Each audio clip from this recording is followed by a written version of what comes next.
स्वागत है आपका नेक्स्ट आईएएस की इस खास पेशकश न्यूज़ एंड व्यूज़ में। वन नेशन वन इलेक्शन की पॉसिबिलिटी पर विचार करने के लिए सेंट्रल गवर्नमेंट ने फॉर्मर प्रेसिडेंट रामनाथ कोविंद के नेतृत्व में एक कमेटी बनाई है। वन नेशन वन इलेक्शन के लिए कॉन्स्टिट्यूशन में अमेंडमेंट करना भी एक बड़ा चैलेंज है, क्योंकि मौजूदा सरकार के पास इसके लिए ज़रूरी मेजॉरिटी और सपोर्ट नहीं है। इस अमेंडमेंट के लिए कम से कम आधे स्टेट्स की असेंबलीज के रेटिफिकेशन की भी ज़रूरत होती है। न्यूज़ एंड व्यूज़ में आज के एपिसोड में हम कॉन्स्टिट्यूशनल अमेंडमेंट्स और उसकी प्रोसीजर की चर्चा करेंगे।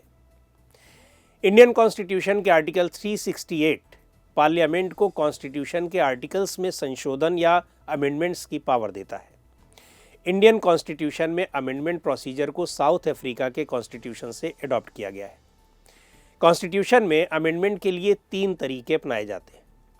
कुछ सब्जेक्ट्स ऐसे होते हैं जिन्हें सिंपल मेजॉरिटी से अमेंड किया जा सकता है।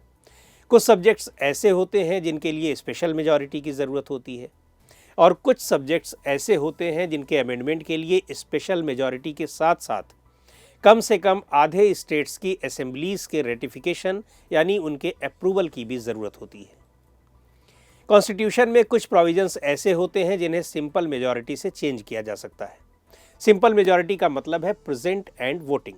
हालांकि कॉन्स्टिट्यूशन में सिंपल मेजॉरिटी से अमेंडमेंट होने वाले लेस सिग्निफिकेंट प्रोविजंस की कोई लिस्ट नहीं दी गई है, लेकिन ऐसे कुछ प्रोविजंस इस प्रकार हैं। मसलन एडमिशन और इस्टेब्लिशमेंट ऑफ न्यू स्टेट्स, नए स्टेट्स का फॉर्मेशन और मौजूदा स्टेट्स की बाउंड्रीज, एरियाज़ या उनके नाम में कोई चेंज करना, स्टेट्स में लेजिस्लेटिव असेंबली का फॉर्मेशन या डिलीशन, प्रेसिडेंट, गवर्नर, जजेस इत्यादि की सैलरी एमोल्यूमेंट्स में चेंज करना। दूसरा अमेंडमेंट होता है पार्लियामेंट की स्पेशल मेजॉरिटी के ज़रिए। कॉन्स्टिट्यूशन के ज़्यादातर प्रोविजंस स्पेशल मेजॉरिटी के ज़रिए ही अमेंड किए जा सकते हैं। इस अमेंडमेंट के लिए लाए जाने वाले बिल को पार्लियामेंट के दोनों हाउसेज में प्रेजेंट एंड वोटिंग मेंबर्स के 2/3 से ज़्यादा का सपोर्ट होना चाहिए। लोकसभा की रूल बुक के रूल नंबर 158 में टोटल मेंबरशिप को क्लेरिफाई किया गया है। जिन प्रोविजंस को इस तरीके से अमेंड किया जा सकता है उनमें शामिल हैं fundamental rights, directive principles of state policies और ऐसे सभी प्रोविजंस जो पहली और तीसरी कैटेगरी में नहीं आते। हालांकि इसके लिए भी प्रोविजंस की कोई स्पेशल लिस्ट नहीं दी गई है। अमेंडमेंट्स का तीसरा तरीका होता है special majority plus ratification by states.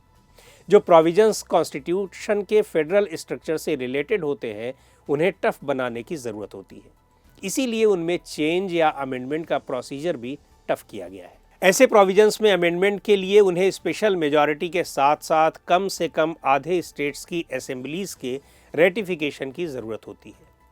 बिना इसके ऐसे बिल्स को अमेंड नहीं किया जा सकता, और स्टेट्स ऐसे बिल्स पर अपना रेटिफिकेशन कब देंगे इसकी कोई टाइम लिमिट नहीं होती है। इस प्रोसीजर को इन प्रोविजंस के लिए अडॉप्ट किया जाता है। प्रेसिडेंट का इलेक्शन प्रोसीजर, आर्टिकल 54 और 55, सेंटर और स्टेट की एग्जीक्यूटिव पावर्स यानी आर्टिकल 73 और आर्टिकल 162, सुप्रीम कोर्ट यानी आर्टिकल 124 से लेकर 147 और हाई कोर्ट आर्टिकल 214 से लेकर 231 तक, सेंटर और स्टेट के बीच स्टैट्यूटरी पावर्स का डिस्ट्रीब्यूशन आर्टिकल 245 से लेकर 255 तक, पार्लियामेंट में स्टेट्स का रिप्रेजेंटेशन आर्टिकल 82 और खुद आर्टिकल 368। उदाहरण के तौर पर 2014 में national judicial accountability commission NJAC के लिए लाए गए 99th कॉन्स्टिट्यूशनल अमेंडमेंट को 16 स्टेट्स की असेंबलीज ने रेटिफाई किया था। GST बिल के लिए लाए गए 122nd अमेंडमेंट बिल को 23 स्टेट्स ने रेटिफाई किया था। कॉन्स्टिट्यूशनल अमेंडमेंट प्रोसीजर की बात करें तो इसकी शुरुआत लोकसभा या राज्यसभा में बिल पेश करके की जाती है। बिल को कोई भी मिनिस्टर या प्राइवेट मेंबर पेश कर सकता है और इसके लिए प्रेसिडेंट के प्रायर परमिशन की ज़रूरत नहीं होती है। बिल को दोनों हाउसेज से अलग अलग पास होना चाहिए। कॉन्स्टिट्यूशनल अमेंडमेंट बिल के लिए दोनों हाउसेज में डिसएग्रीमेंट की सिचुएशन में पार्लियामेंट के ज्वाइंट सेशन बुलाने का कोई प्रोविज़न नहीं है। दोनों हाउसेज से पास होने और स्टेट असेंबली से रेटिफिकेशन के बाद बिल को प्रेसिडेंट के पास भेजा जाता है।